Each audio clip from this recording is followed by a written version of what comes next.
Welcome to the Alabama Bass Trail Podcast, brought to you by Phoenix Boats. Now, here are your hosts, Alabama Bass Trail Program Director, Kate Donaldson. Welcome into the Alabama Bass Trail Podcast presented by Phoenix Boats. I'm Kate Donaldson, the Director of the Alabama Bass Trail, and your host for this week's podcast. Before I get into all of the hype and the pomp and circumstances surrounding the Pickwick Lake tournament, I need to bring some very sad news to our audience. As most of you may know, if you are dialed into us on social media, on February the 13th, our great friend Big Daddy Lawler passed away just 3 weeks after confirming his diagnosis of cancer. If you knew Big Daddy, he was a big man, and he was a big personality, and he was great. And he was great in so many ways.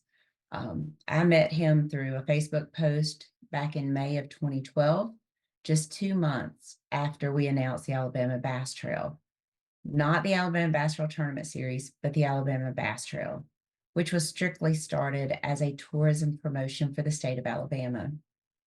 Through that post, I engaged with Big Daddy. We talked several times, and he offered me an invitation to come to Camden, speak to the Chamber of Commerce about what bass fishing means to the state of Alabama and how they could be more involved.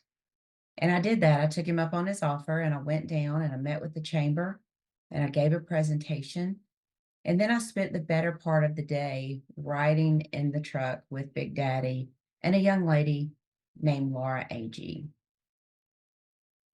I would later work very closely with Laura in bringing tournaments to Camden.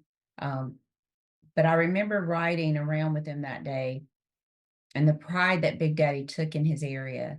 And even though it wasn't what most of us would consider top-notch facilities, he still had great passion as well as just very prideful. And I don't care if it was a bass fishing tournament, a crappie fishing tournament, a jugging tournament, an alligator hunt, barbecue event downtown, if it was a Bass Nation event, if it was an Alabama Bass Trail event, if it was a Bridgeport Summer Trail event that Maddie put on, Pride of the South event, Extreme Bass event, it didn't matter. If it was in Camden, he was excited about it. I learned really quickly of his passion, and it's part of the reason I love him so much. Later on, when we decided to do the Alabama Bass Trail Tournament Series, I talked to Big Daddy early on in the development of that way before we announced it, and we set a schedule, and Miller's Ferry, of course, was included. I remember very clearly talking to him and how excited he was.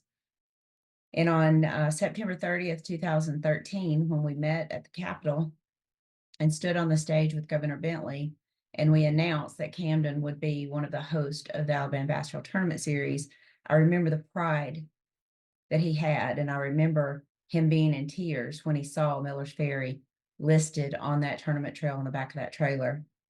And several of the officials from the city and the county and their state representatives were there, and the amount of pride that he showed by being listed and being included in something that was way bigger than Camden.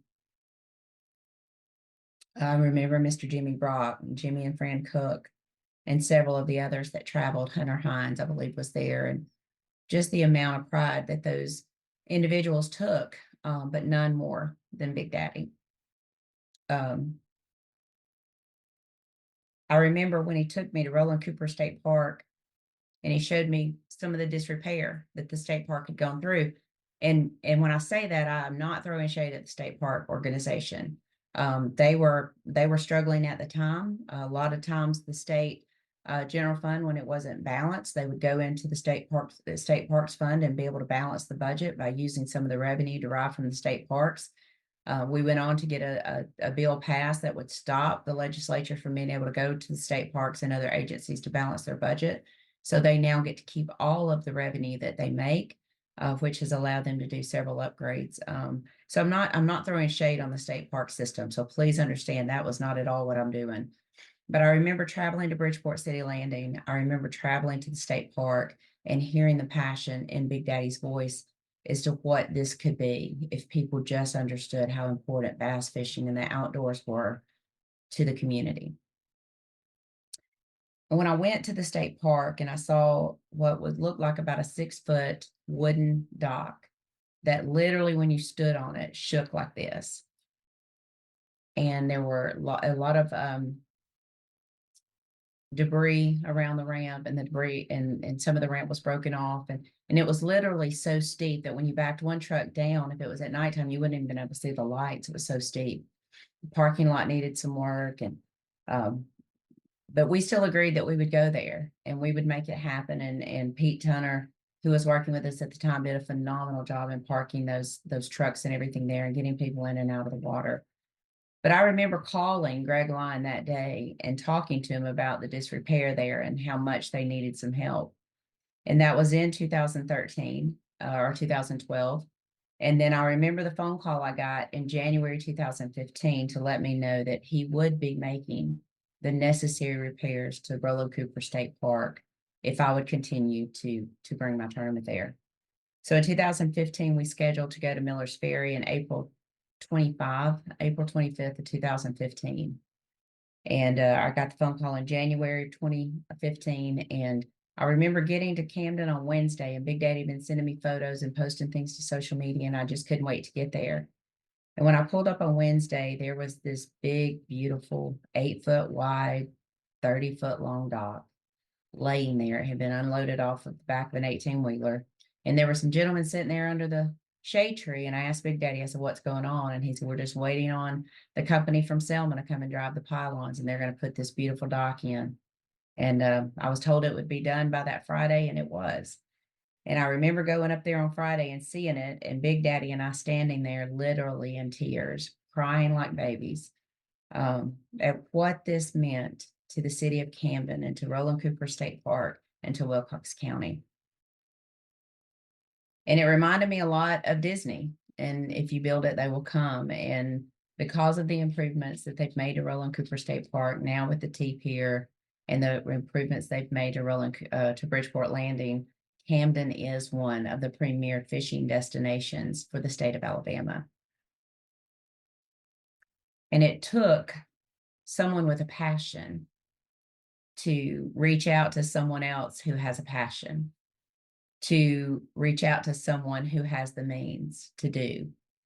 And then shortly after we were able to get that done at Roland Cooper, a group got together with the idea that we would continue to develop Bridgeport Landing. And that being a Corps of Engineers property, and the city having, their part in it, and the Corps of Engineers, and how we would all get together and devise a plan for that. And we started working on the plans. They changed several times, but it took almost 7 years for that property to become what it is now. But I'm so glad that Big Daddy got to see that as a reality. I remember calling him one Wednesday night. I had gotten a call from Washington that Senator Shelby had been able to include some financing in one of the transportation bills that would go directly to Bridgeport Landing. It wasn't all that we needed, but it was a lot of what we needed. And I remember him saying, I'll believe it when I see it. I will believe it when I see it. And I'm just so glad that he got to witness the total transformation of Bridgeport Landing. He and Mr. Jimmy Brock go out there all the time, checking the box and getting the dollars out and turning them into the city, the launch fee there at Bridgeport Landing. The pride that he had when we would roll into town and he was able to showcase that. The pride that he had when the governor visited and he was able to showcase Bridgeport Landing. If you talk to Big Daddy, and several did right before his passing, he wanted so much for the Alabama Bass Trail to get the credit for that. And I absolutely simply will not accept that. He has had a passion for where he lives for 72 years. He told me, but when I left there in June, that only 2 other times had he left Camden for more than 24 hours. in the 4th grade and when he was 27 years old. And otherwise, he had been in Camden every day of his life. And no one that I know of has that kind of passion for where they live, and he did. He loved Camden. He loved the people of Camden. He loved the Alabama Bass Trail. He loved Kay Donaldson. He loved Miss Laura Agee, and he loved Miss Maddie. Maddie's going to do great things there in Bridgeport. I promised Big Daddy the last time I talked to him. I promised Mr. Tommy, his brother. I promised Pam Swanner over Black Belt Adventures, Mr. Frank McGraw, Rusty Godbold, Mr. Jimmy Brock, Mr. Jimmy Cook, and all of the very, very sweet people who embrace the Alabama Bass Trail. I promise you, you will not be forgotten. I promise you, we will stay committed to promoting Camden and being in Camden when we can.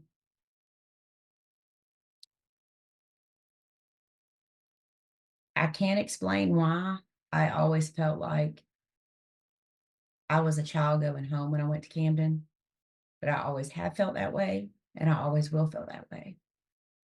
I will miss my friend very much. I already do miss him very much. But I am so thankful that I got to spend the time with him that I did, and I'm glad that he got to have the impact on me that he did. I will miss our conversations. I will miss our phone conversations. I will miss our podcast. I will miss knowing that he was praying for me when I didn't even know it. He was a simple man, but very passionate when it came to the outdoors in the great state of Alabama. He was not afraid to push the limits, and he was not afraid to question those in charge when he didn't agree.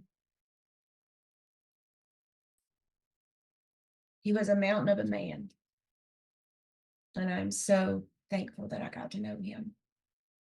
I would let you know that we are working with officials both on the state and federal level and the local level to do something that we feel would honor Big Daddy and his dedication to the outdoor industry. I don't know what that will be. I don't know when that will be, but there are a lot of people working on that. And Mr. Tommy's asked me to work on behalf of the family, and I will be happy to do so. I just hope and pray that you'll continue to keep not only Big Daddy's family in your prayers, but his thousands of friends. Keep the people of Camden and Wilcox County in your prayers because they have suffered a great loss, as all of us have. He was a mountain of a man, and I loved him dearly. And I hope that he and Rex Chambers and maybe Joey McCall are up there looking down on the Alabama Bass Trail with great approval. And we will strive to continue to make him happy and make him proud. So thank y'all for indulging me there for just a minute. I think it's only fair that we pay a huge tribute to him. He was certainly a special man to a lot of people. Moving on, I can't even say a word other than just burr. It was so cold at Pickwick. And I had several people come up to me at Pickwick and say, this was colder than the ABT 100 at Logan Martin. And it's almost hard to believe that because it was so cold at Logan Martin. It was 32 degrees when we blasted off, but we had 12 to 15 mile an hour winds all day long. It did not stop. You could not get out of it. If you were outside, you were in the wind. There was nowhere you could get. I swear it was blowing north, south, east, and west at all times. It was absolutely the coldest I've been, and just not be able to get warm. It was crazy. The wind would not stop. 32 degrees at takeoff, 43 was the high that day, but I can assure you it never felt like it was 43 degrees. It was never comfortable. I don't care if you were in the sun, I don't care, you were not comfortable. It was brutal. It was brutal. But one team that didn't get too bogged down, and that was Tracy Dustin Robinson. They took home over $23,000. It took 28.18 with a 7.03 big fish to take the win on what was a little bit of a stingy Pickwick Lake, and I'm going to talk about that before I get Dustin and Tracy on with us. We had a tournament here in 2021 around the same time. And that was a phenomenal tournament, 20 bags over 20 pounds, 17, 15 to take a check at 40th place. We had tons of limits, a lot of fish weighed in, and I've got those numbers, but I wanted to look at the tournament from this past weekend. 221 teams fished, 166 teams weighed in more than one bass, 60 teams weighed in limits. Guys, this was a totally different condition than what we had in February 21. This wind was just brutal, just brutal. Total 538 bass were weighed in, 253 largemouth bass, 205 spotted bass, and 80 smallmouth. 35 fish weighed in over 5 pounds. We had the 703 big fish. Total weight 1762.66. Again, 28.18 to win, and it took 16 pounds to get a check. Comparatively to 2021, we had 189 teams weigh in more than one bass. 85 limits were weighed in. We did have 645 bass weighed in total, 402 largemouth, 77 spotted bass, and 165 smallmouth. This was a key number for me, 87 bass weighed in over 5 pounds. That year, it took 27.79 to win and 17.15 in 40th place. Looking at the numbers from 21 to 24, the thing that maybe concerns me is the reduced amount of smallmouth that we saw, and the elevated number of spotted bass. So we had 205 spotted bass weighed this year. We had only 77 weighed in 21. So all in all, I mean, the lake, it still looks very healthy. But the reduced number of smallmouth bass would be a little concerning to me, but it's not alarming. The numbers to me are not alarming in any way. Just taking a look at mine and Luke's picks, I can say we need a hat that says "Awesome" because we were not on anybody that we felt like. I mean, other than Mitch and Candler, we both said that we felt like they would do good, and they did. They finished in third. Luke picked Michael and Joe Woolley. They ended up finishing in 27th spot. He also mentioned Brian Dowdy, Kyle Llewellyn. They finished in 22nd. Donnie Beck, Tony Harvey. I don't know if they had fish and threw them back. All I know is what's reported on the results page, and it shows a big 0. Now, Donnie was at the Toyota Series at Gunnersville all week long. I don't know what Tony did, but they zeroed.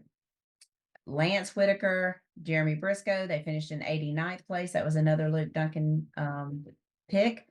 And then his dark horse was Walker Brown, Sloan Pennington. They had 183 for 166th place.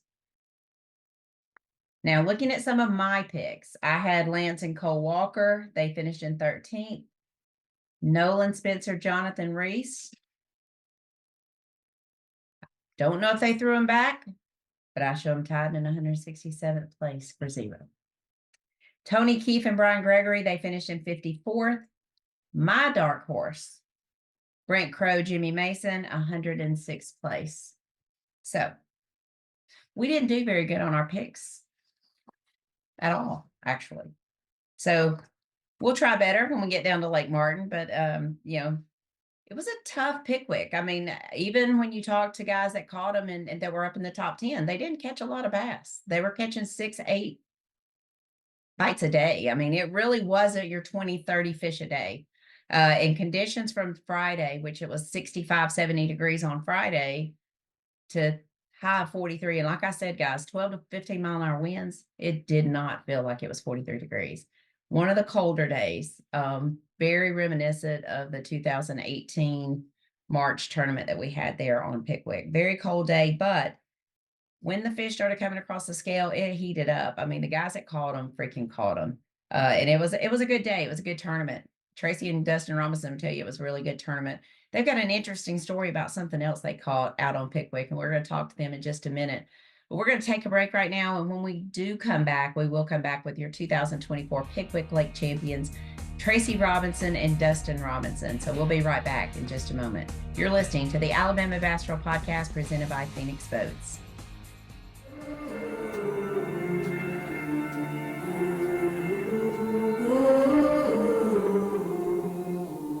Things you let me see.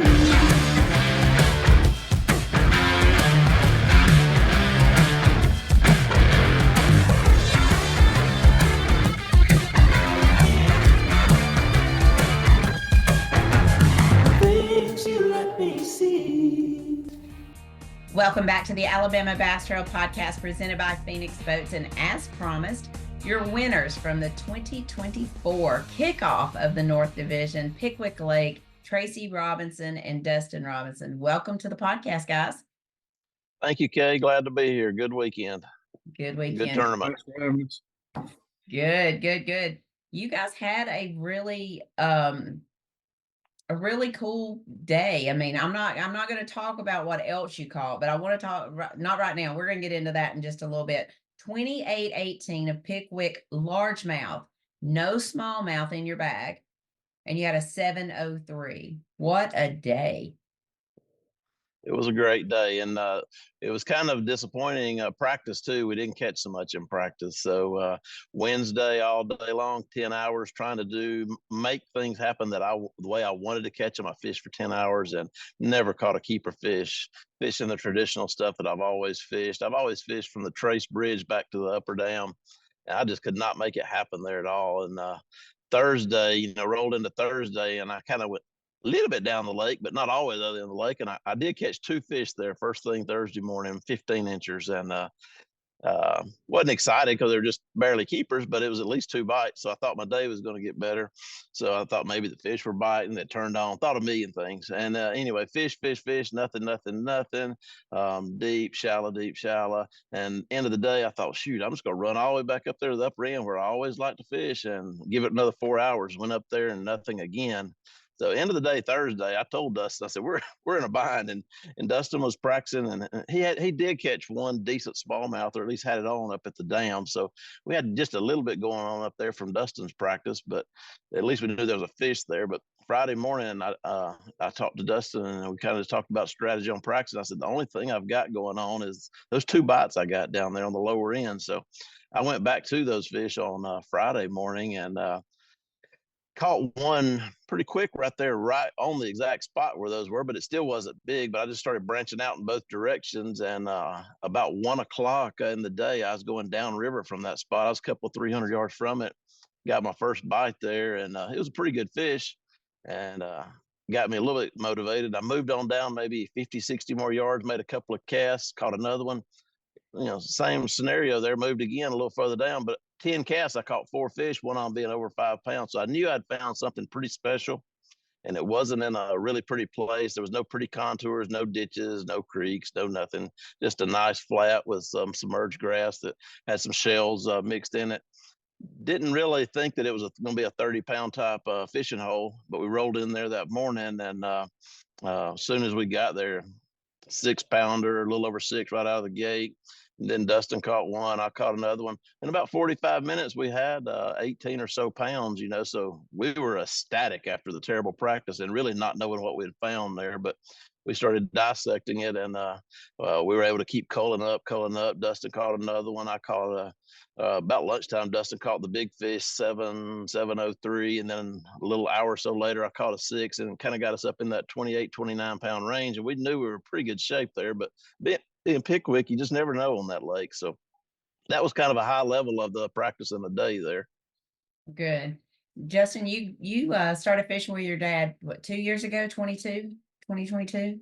Yes, ma'am. This will be our third year fishing. Third year. Okay. Got out of college, got a big boy job. I know Dad said that, and now you have time that you could travel and actually get to go and practice. How many days did you spend practicing?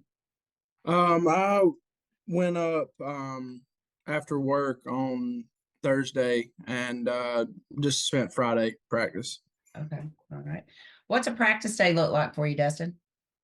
Oh, well, he had spent a little more time during practice, was able to with his situation. So he had a pretty good feel of what was going on. So Friday he went down the lake, and I went up to the upper end and see if I could get anything going with the current stuff and at the dam. And I was not, we don't do that much. So not real familiar with that. I see some guys caught him up there, did really well, but I wasn't able to make that happen. And then later on he figured stumbled on some stuff down there. So later in the day, met him that way, and we both kind of just went down some of the lines looking for some of that stuff, and ended up just being that one stretch, and we sat there all day during the tournament. How big was that stretch? I don't know, Dad. What do you think? A half mile, maybe 600 yards? I'd say 500 to 700 yards. I mean, it was a pretty decent stretch, and we were boat 220, so knowing that it was a pretty big stretch, I wasn't really stressing being basically the last boat out. That I knew we were going to get something right there, especially because it was not a very attractive place and it was a pretty long stretch. So I couldn't give you a good reason why there were so many fish in that stretch, but they were there. I mean, it's stacked in there. We probably caught 30 or 40 fish. We weren't mid-morning, we'd wait for the fish to jump, and if it wasn't 3 pounds or better, we wouldn't even get the net. So it was loaded. Okay. So we saw a lot of guys fishing current seams and things like that, and fishing just off of those breaks. Nothing like that played into this. This was just ugly grass, you said. Yes, it was flat shell and grass, and nothing attractive about it other than the fact it had a lot of fish in it. No smallmouth at all, though. No smallmouth. I don't think smallmouth even venture up there where we were catching them at all. It was 100% fish staging, getting ready for the spawn. I'm not trying to insinuate they're going to spawn next week, but those fish this time of year, they start getting their noses headed towards the bank. They know what's right around the corner. They've eaten up all winter long. They're fat. They're full of eggs. They're ready to go. And that's what these fish did. They just kind of got up on that first flat, and they'll sit there for the next few weeks waiting to go to the bank to spawn. So those fish aren't going anywhere. I'd love to have another tournament over there this weekend, but unfortunately I'll be at Gunnersville. How deep were the fish that you were targeting?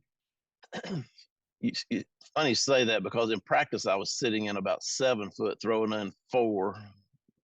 And then the water kept coming up. I think it was maybe even up another foot on Saturday from Friday, but somebody know exactly what that is, but somewhere around there it came up more. But my first fish that morning, I made a long cast, and I maybe didn't crank it twice, and I caught that fish at the very end of my cast. And I kind of thought that was odd that it was up there in that 3 to 4 foot, because all the bites had been coming out there in that 4 to 5. But as soon as we caught that, Dustin and I started talking about it, and man, we both realized those fish had moved up tighter. So we got way in tighter to the bank, if you will, and started fishing tighter. And man, it was just one after another after that. We never had really a dry period during the day. There was 1, 2 or 3 hour period where we probably went 15 minutes without catching one, but for the most part, it was nonstop all day. Okay. A lot of people said they had 8 or 10 bites a day. We didn't see that 30 bites, 40 bites a day like we see sometimes. But you guys seem like you had it all day long. That's great. Yeah, we did. There was definitely 2 feeding windows the first hour, and then again around noon to 1:30 or 2. There was definitely 2 feeding windows, but it never just completely shut off for us. Awesome. We got to catch up with you pretty early on live, and you said that you had 3 fish for about 12 pounds, but you had a 6-pounder in there. You said you had your first limit within about the first 45 minutes to an hour, and that limit was what? About 18 pounds in the first hour. Okay, but you upgraded. When was the last time you culled? Dustin caught the 7.0, whatever it weighed. You would probably know better than me. 7 something there about noon, and then maybe at 1:45, 2 o'clock, we kept saying we need one more big one. We caught the last 6+ pounder around 1:45. Okay, so and you were due in not until 5 o'clock, so you still had about 4 hours. What time did you leave coming back? Because I know the ride from up there was pretty rough. Yeah, it was a brutal ride. We broke several brackets and components off the boat there coming down. So we gave ourselves about an hour and 15 minutes to get back. We were 30 or so miles down the lake, so we gave ourselves a lot of extra time. There was still no way to avoid the big waves and whatnot, but we did give ourselves a lot of time to get back. So 3:30, we basically kind of started shutting it down. Then we passed 2 barges on the way back up. Oh, wow. Yeah. Fun times. Fun Yeah. times. Talk a little bit about the baits. I've watched the Academy Sports and Outdoors Winners Tackle Box, but for those who may not see that, talk a little bit about the baits you were using. We stayed with two baits. We tried to make other baits work, but the Booyah one knocker, half ounce size, we used a couple of different colors, some reds, purples, shad colors, but that was definitely the bait of choice. Every fish came on those. They were real finicky. We had to massage the bait through there and get to pause a lot to get bit. We tried throwing some jerk baits, never could get a bit on that. We tried chatter baits. The only bait we could get them to react to was jerking that one knocker through the grass. So every fish came on the one knocker, half ounce. That's a little bit different than throwing like the rattle trap or whatever. It does have a little bit different sound to it and a little bit Yeah, different vibration to it. it I definitely like that does. royal shad. I like the royal shad color that I know you're going to find this really odd, but I used to love that particular bait when I did fish. I don't fish anymore because this is what I do for a living now. So I don't fish anymore, but the one knocker was one of my favorite baits, and the royal shad color was probably my favorite one to throw. That's In my that's the purple one, right? Is that? Yeah, that's I'm the sorry. purple one with the Yeah, little bit of the yeah, goldish. yeah. That's what the big Dustin, fish came off of. That's what, Justin? That's what the big fish came off of, was the royal shad. Of course. I mean, of course. It is. And I mean, I like a rattle trap too. And I like that spring crawl, that DD 6 spring crawl too. But now I like the royal shad. That's one of my favorite baits that I ever threw. And I did have somewhat of a big day on Gunnersville one time. I was fishing with a guy that, I mean, he was kind of a we won't even say it was Greg Pugh. So y'all can, yeah, I have to give Greg a lot of hard time, but I was fishing with him at the FLW tour in February of 2008 or something. Anyway, and I had a pretty special day on that royal shad. I caught 3 fish. I went 21-39, and that's all I weighed wow. in. Yeah. That's Wow. And then the next day I zeroed because I went with a guy named Tim Johnson. That was my big day. Like, I was just so excited. They needed a co-angler, and they called me, and I was willing to go. And so I got to do that. So that's pretty fun. So that's why that's my favorite bait, because that's what I caught him on that day. I want to talk a little bit about y'all setup, because father-son team, that's got to be pretty special, being able to fish with your son and have these weekends that you get to spend that time. But I'm just going to say, you run around with some pretty shady characters. I affectionately refer to them as the peanut gallery online. Offline, I'm not so affectionately calling them other things, and we won't talk about that, what I call them offline. But you run around with about 6 or 8 guys. You guys room together a lot of times, but you kind of have a good group of friends that you hang out with. And Dustin coming on board 2 years ago and being a part of that. Talk about that, because I mean, you work with some of them, you fished alongside of some of them for years and years and years. Talk about that and how that's something maybe a little different than in the Alabama Bass Trail. Yeah, Dustin probably has a different perspective on it from me, just He because probably me being feels a like father, me. old-timer. He probably feels like Yeah, me. but I'll give you my take on it. The guys that travel with. I mean, everybody kind of knows who those are: Tim, Mark, Damian, Tyler, David. Kent, Chad, Ryan. I enjoy being around those guys. You never stop laughing. So I love fishing the tournaments. But the bigger part of it for me now, probably at my age, I'm in that 50+ category. So I really enjoyed that camaraderie and just kind of getting to hang out, go to dinners and stuff like that. Probably as much or more so than the actual competition itself. There was a time when I was just on fire about the competition side of it, but just getting to stay with those guys, and those guys they crack them every tournament. That group that kind of hang out with and stay with. You got a couple of multi ABT winners in that group.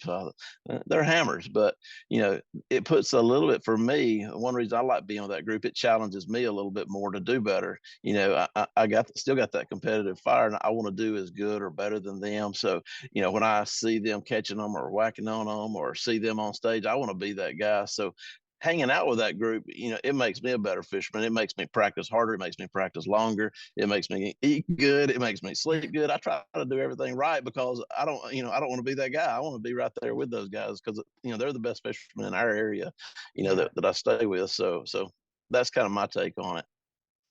Yeah. Dustin, you kind of got pulled into that group. I don't know if you were kicking and screaming coming into that group. You may be kicking and screaming trying to get out of that group. No, they're good guys. I enjoy it. Like Dad said, it's kind of like the the hunting club environment or whatever, hanging out at the house and eating and everything. It's a good group of guys, great fishermen, and I really enjoy it. Yeah, they are great guys sometimes. I'll just say sometimes they're great guys. Sometimes they're not great guys. But I have a different opinion of them, Dustin. So me and you'll talk about that one night when they're not around. But just kidding. I mean, you do hang around with some really, really good fishermen, guys that's been in it for a long time. They've been in it from the Red Man Trail to the, ABA and all the things that come down. They fish Toyotas, they fished Opens, they've done a lot of the things. So a lot of experience in that group for sure. I have to give them a hard time because, as you can attest, they give it right back to me, right? Oh yeah. Oh yeah. Hence Absolutely. hence the 10,000 text messages that I got about Neely Henry in February in 2022. So, and the 5,000 I got about Smith Lake in March when it snowed. So, anyway, I want to talk. We didn't like you. We didn't like you. You wouldn't hear all that, Kay. Oh, I know. Sometimes I wish y'all didn't like me so much. I'll just say it that way. I do want to talk about, okay, you've got the win. You're going to the championship at Lay Lake. You punched your ticket there. You've got the win, leading the Angler of the Year points right now. In 2022, you finished 11th in the Angler of the Year points. And in 2023, you finished 10th in the Angler of the Year points. What is the goal for 2024? Is it to win Angler of the Year? Is it to get in that top 9 so you go to the Bassmaster Championship? Because I know you wanted to go last year. You wanted to be there in Florida. What's the goal now? Have y'all talked about it?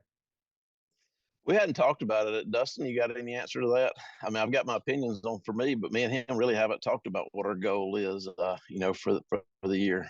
What are your thoughts, Dustin? Yeah, like you said, we haven't really talked about it. We'd like to finish as high as we can, obviously, and I'd say a goal would be to we've been so close twice to make that team championship. So we're off to a good start. If you could win, that'd be great. But I'd say a real goal would be to make that team championship. Okay, Tracy. That's probably I would like to be in that group that makes that championship. Finishing 11th and 10th, 2 years in a row there. I mean, that tells me probably that's where we are. I mean, that's just I'd like to say I'm one of the top 5 best fishermen in the state because in Alabama Bass Trail, to me it is absolutely the top fisherman in the state. So if they were ranking, I guess we're a 10th rank, but so I'd like to keep improving that, to some point, to get to there. Obviously that AOY title is always a good thing. We won the first tournament in ABT 3 years ago. Mike Carter and I did. So I've sat here before. And at that point, Mike and I talked, and yes, we Angler of the Year, but what we got hung up in is trying to be a little bit safe, trying to, go into a tournament and not go in fully, trying to win it, more so trying to maintain that AOY. So I try to block that viewpoint out of it now. And I want to take it every tournament, one at a time. I know that's probably the textbook answer, but do just like we did at Pickwick. Go there, put the hours in, take it one place at a time. And we already know we're probably pretty decent fishermen just because of the results in the past. But if we could go there and just do our best at every tournament instead of thinking about that longer term vision of AOY, which means consecutive tournaments, I think we'll do better. So that's going to be my kind of approach and mindset this year, is just one tournament at a time and see where we end up at the end of the year. So that's my strategy at this point. When you saw the schedule, when it came out last May, was Pickwick the one you're like, okay, that's the one we're going to win? I never thought that that's one we were going to win, but Dustin will verify this. As soon as I saw it on the schedule, I said, that's one of our tournaments. Tennessee River, grass fishing, that's probably my strongest suit. So I knew, I knew, that's not a fair word to say. I had a really good feeling that it would be a positive tournament. So I was super disappointed with Wednesday and Thursday practice days. We were actually even talking about how to catch one fish just to beat the 50 people that are probably going to zeros, at the end of the day on Thursday. So, right. But early on, saw the schedule. Yes, I was excited about it. Good. What's the next tournament that you have circled, that you have on, you just can't wait to get there? Depends on who you ask. Do what? What's next? Depends on which one you ask. Go ahead. You're looking forward to Neely? Mm-hmm. All right. Yes, ma'am. Tracy?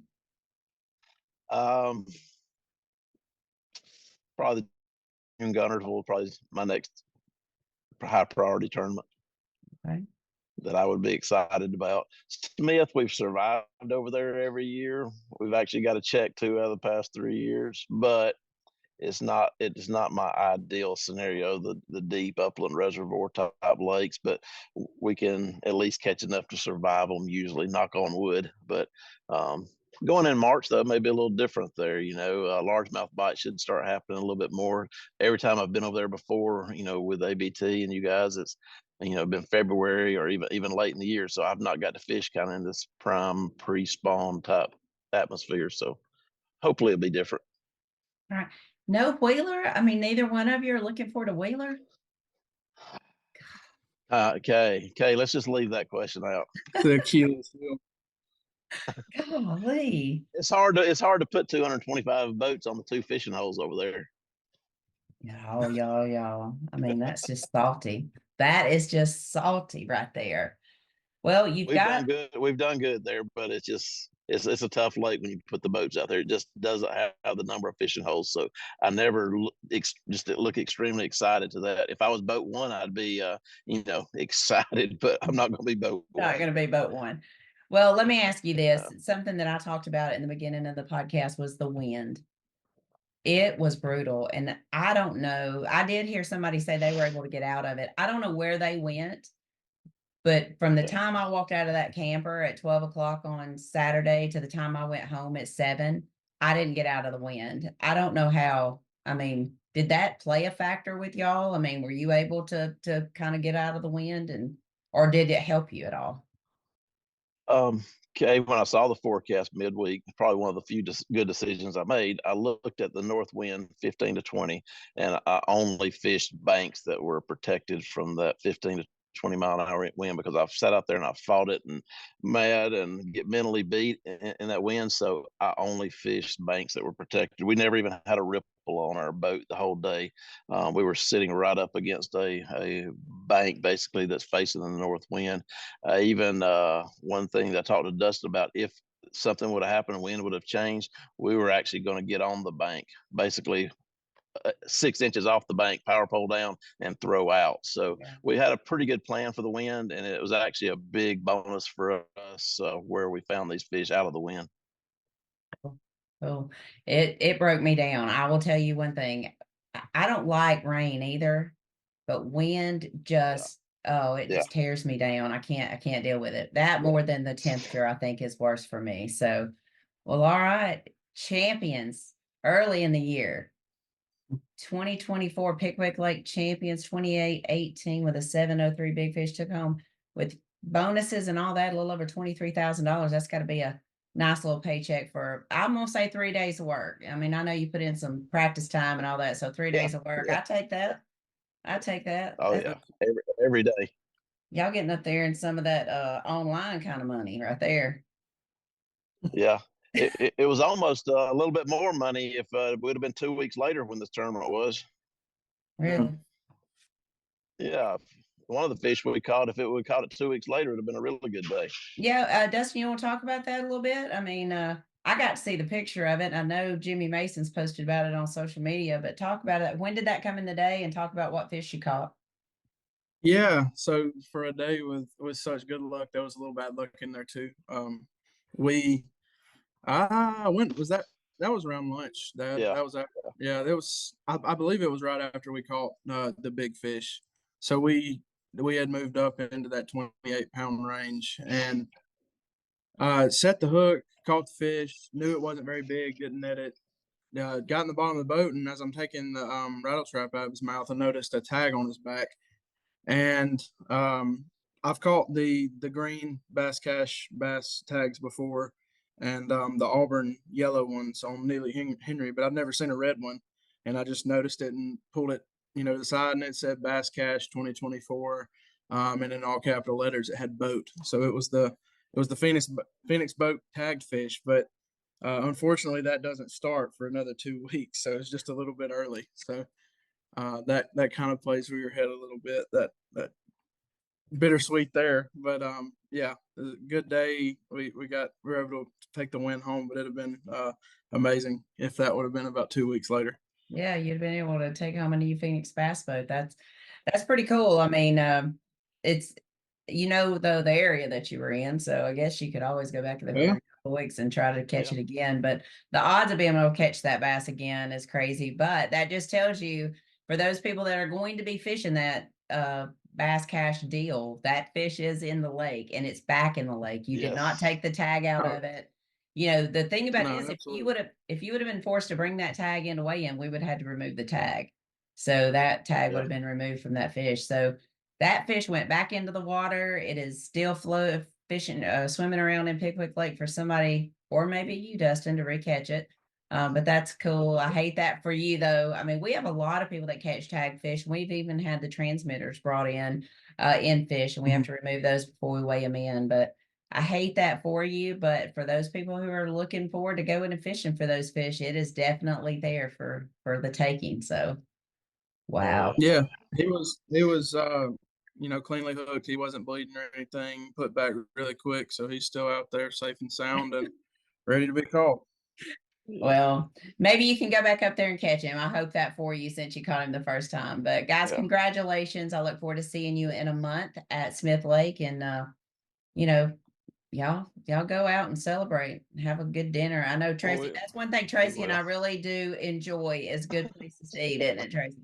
We talk about Yes, that, ma'am. where the good places are to go eat. So, and I turned you on to Yep. Rosie, so don't forget that. Yep. Yep. Yep. Uh, Today, I'm actually sitting. I'm out here sitting at Bucks Island. If you see the boats in the background today, you I do. mentioned the wind. I broke so much stuff off of my boat going through those waves Saturday. Me and Dustin, he'll tell you, we were going down the river at blast off, and there'd be a big old bolt fly by our head, and it was on the not trolling motor, but the electronics. It was the screws, knobs coming out. It was brackets, and then stuff started flying off the trolling motor. I mean, there was so much stuff broke off the front of the boat coming down. So I've been stuck down here at Bucks trying to piece the boat back together today. So Bless that was your the only heart. time the wind got us was going down there. Going down there. Wow. Well, you Yeah. guys have a Yeah. great rest So of the day. Thank y'all for coming on and taking time out of your day to come on with us. And congratulations again. thank you, ma'am. All right. All right, guys, that's the second segment of the Alabama Bass Trail Podcast presented by Phoenix Boats. We'll be back in just a moment. Hear that sizzling? That's bologna whispering, I'm back. The Big Bologna Breakfast Sandwich is back at Jack's. 2 thick-cut slices of fried bologna, eggs, and cheese on Texas toast for $3.99. Jack's, all about the South. Welcome back to the third and final segment of the Alabama Bass Trail Podcast presented by Phoenix Boats. There you have it. I mean, they had a day to remember on Pickwick Lake, 28-18, over $23,000 in cash and prizes, and almost a $70,000 Phoenix bass boat. So that's got to be bittersweet to have to put that fish back in the water. But for all of y'all who want to go catch it, it's still in there. So I do want to just say, I want to talk a little bit about fishing. It is in session. As Robbie Floyd used to say, if you didn't get a chance to tune into the Toyota Series tournament that was held on Gunnersville last week, it was a freaking smash fest. 20-pound bag, 20-pound bag, 25-pound bag, 27-pound bag, 22-pound bag, constantly. That's what you heard. First day, they weighed in over 5,500 pounds of bass. Several ABT guys did really well. Donnie Beck did really well. Fisher and Naya did really well. Lavoid Lemon did very well. Good tournament. These guys are trying to get to that championship that's going to be on Wheeler in November. So, you look at Fisher and I think they came in the top. I know they came in top 40. I'm not sure where they placed in Alabama Bass Trail, but he fished Gunnersville all week and then came to Pickwick and placed in the check line. So good job to him. An amazing tournament over on Gunnersville. I also want to talk about the Sylacauga Marine Tournament that took place on Lay Lake on Sunday. Took 20.81 to win and 17.95 for 10th place. They were chewing on Saturday. Ethan King, Colton Vining won the Lay Lake tournament. That was the Sylacauga Marine Trail.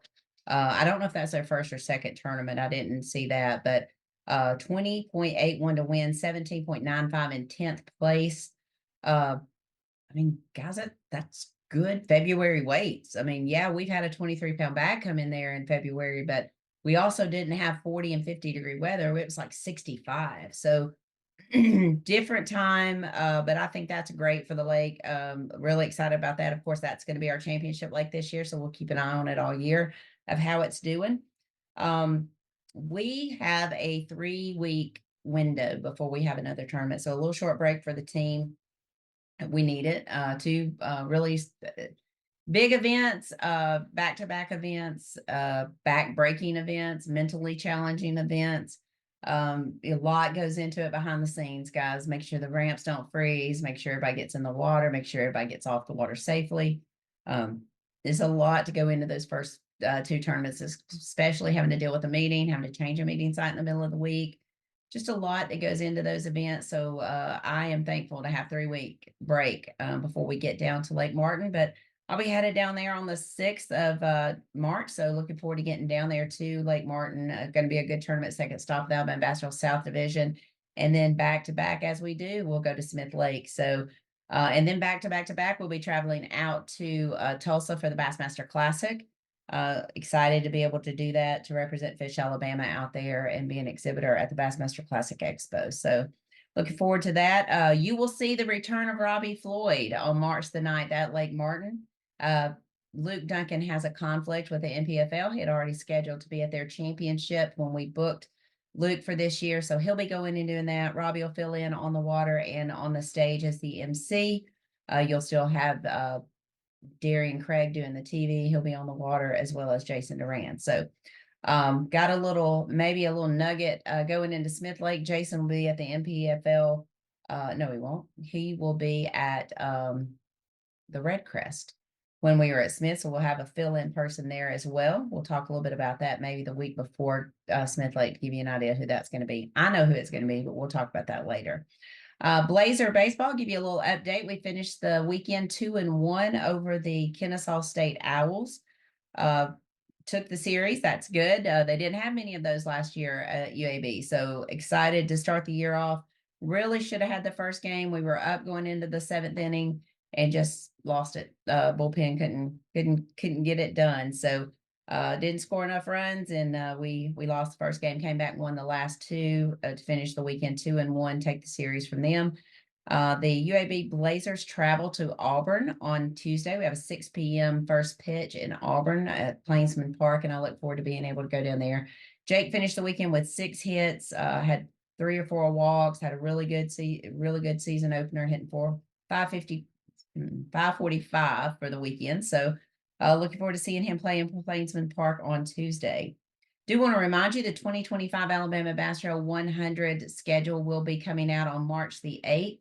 And all I can say is it is absolutely fire. And I'm saying that in my best Pookie and Jet voice. If you don't know who Pookie and Jet are, they're from TikTok. They're kind of all the rage right now. So that is, and his favorite word is absolutely fire. So that 2025 ABT 100 schedule, that's some fire. We're going to some big bass lakes. You'll want to sign up. Trust me. $3,000 entry fee on that, $1,500 non-refundable deposit. All the dates, the times, and all of that that'll be due will be on the release. ABT 100 anglers fishing this year in 2024, they'll have 10 days, June 1st through the 10th to register. All new teams will register on June the 11th at 5:30 a.m. We'll have all of that being posted in the next couple weeks, but you can't register until June, but the schedule will come out March 8th, so be watching. I do want to thank you for listening to this podcast. I know it was a little bit different than what we normally have. If you have topics you would like for us to cover, please be free to email those to k@alabamabasstrail.org. You can inbox them here on Facebook to the Alabama Bass Trail Tournament Series page. But until then, I do hope to see you in the great state of Alabama. Hope you're out on the water or in the woods. Until then, God bless, good fishing, go Blazers. And as Big Daddy would always say, get outdoors. Thank you. Thanks for listening to the Alabama Bass Trail Podcast. To learn more about the Alabama Bass Trail, make sure and visit alabamabasstrail.org.